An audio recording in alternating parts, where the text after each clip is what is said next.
यहाँ पे क्या किया इन्होंने, खुदावंद यीशु मसीह के जी उठने को रीब्रांड करके नाम दे दिया Easter.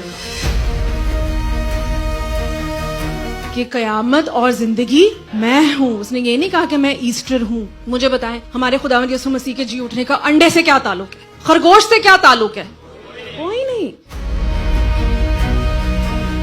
Is the word Easter derived from paganism? Paganism क्या है? पेगनिज्म कहते हैं जो लोग बुत परस्ती करते थे, सूरज की, चांद की, दरख्तों की, और जैसे कि पास्टर जी ने बताया था कि एस्तरात की देवी की, और भी बहुत से इनके बुत थे, उनकी पूजा करते थे। तो मैंने क्या लिखा था कि जो वर्ड ईस्टर है, मैंने ये लिखा था कि जो वर्ड ईस्टर है क्या वो पेगन है? तो मुझे चैट जीपीटी जी ने क्या जवाब दिया? आगे सबसे पहला वर्ड क्या लिखा हुआ है? हुनते मानोगे ना तुसी? यस, बोले यस।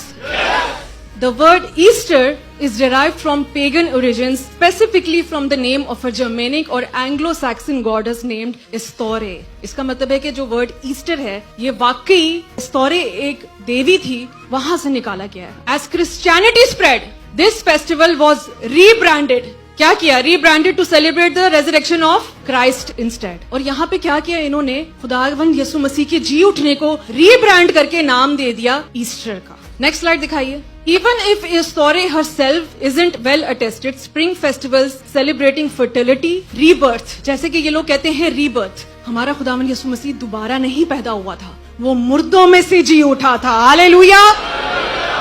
पुनर्जीवन में और पुनरुत्थान में बहुत फर्क है। रीबर्थ में और कोई चीज रेजरेक्शन का मतलब क्या होता है कि जो चीज मरी हुई है उसका जिंदा हो जाना। तो हमारा खुदावंद यीशु मसीह जिंदा हुआ था, ही वाज रीबॉर्न। हमारे खुदावंद यीशु मसीह के जी उठने का अंडे से क्या ताल्लुक है, खरगोश से क्या ताल्लुक है? कोई नहीं। तो हम क्यों अंडे और खरगोश भेजते हैं? भेड़ चाल। आपने अंडे और खरगोश विशेष के तौर पे नहीं भेजने। Amen? Yes, the word Easter has pagan roots. बोले it has pagan roots.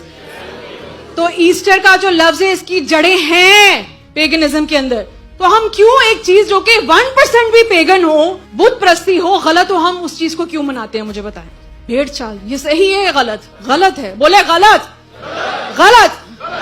जिस बात को हम फैलाना चाहते हैं, जिस बात की हम करेक्शन कर रहे हैं, वो कलाम की बात है, और हम आपको कलाम की बात ही सिखा के भेज रहे हैं। क्या लिखा है यहाँ पे? यीशु ने उससे कहा, क्या कहा? जो मुझ पर ईमान लाता है गो वो मर जाए तो भी।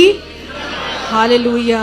तो खुदावंद यीशु मसीह ने तो अपने मरने से पहले ही ये बात कही हुई है। उसने अपने जी उठने के बाद नहीं ये बात बोली थी।